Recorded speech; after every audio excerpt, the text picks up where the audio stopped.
youngest schoolgirl you've ever been with, and have you been on the Lolita Express? I know that Donald Trump.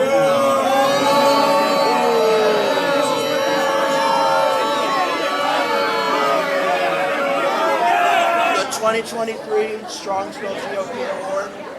Thank you all so much. Congratulations for your dedication using Venmo to allegedly paying underage girls to have sex with You're you. so full of it.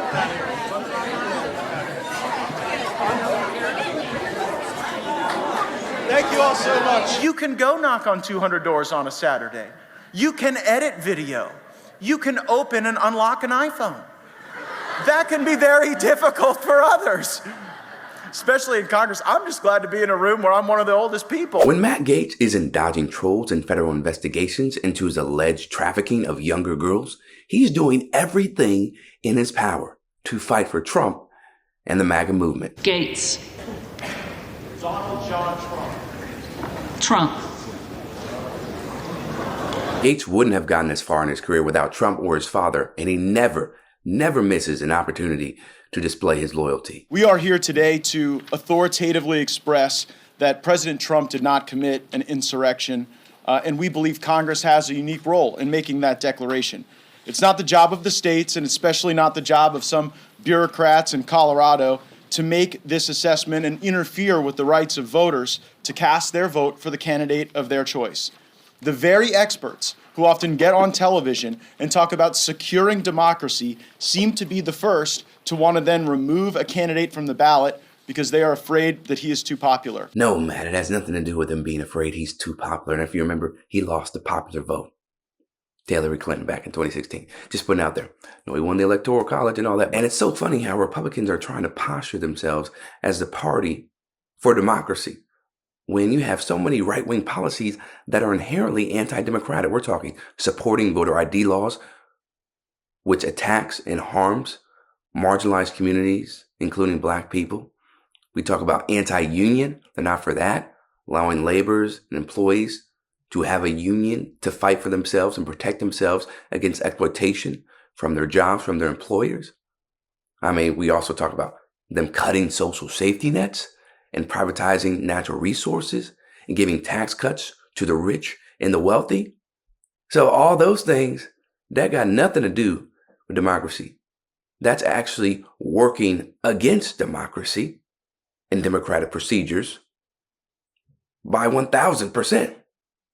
Everybody knows that. Well, people who have some sort of intelligence. We have 63 co-sponsors to the resolution that Ms. Stefanik and I will be filing today to express the sense of Congress that President Trump did not commit an insurrection. I want to express my gratitude to Senator Vance for filing the companion legislation over in the Senate. And now is time for members of the House and Senate to show where they stand on this question. We and the former president welcome and expect many more co-sponsors in the coming days and look forward to a floor vote. The goal of voting on this resolution is to put House Republicans out in the open to see whether they are sufficiently loyal to Donald Trump. And if they aren't, you best believe consequences will be coming on their front doorstep. Okay, because as I mentioned, you got 63 co-sponsors on this resolution, including Marjorie Taylor Greene, Lauren Boebert, Andy Biggs, and Elise Stefanik. Again, we're not dealing with rational individuals. It's a complete fallacy to say that he did, but that's the Democrats' narrative. They continue to push this and push this and push this. So we are going to do a resolution. Matt Gaetz is leading it, and Elise Stefanik with our conference chairwoman. And it's a great resolution, and it basically is a sense of the House that the president did not engage in insurrection. And to think that he did or to say that he did is simply a Democrat talking point. Overall, I think Matt Gaetz's attempt to absolve Donald Trump of any type of responsibility for what happened on January 6th is laughable, appalling, and disgusting because we saw it in 4K. Donald Trump incite an insurrection. His words told you everything you needed to know, as well as his actions. And my other thought is, bro, do you have any self-respect? Why are you attaching yourself to a man who's been convicted of sexual assault? And there are a host of other things that he's been indicted on, right? So are you like a pick-me? So you can be of some value, of some worth for Donald Trump, I mean, I guess so.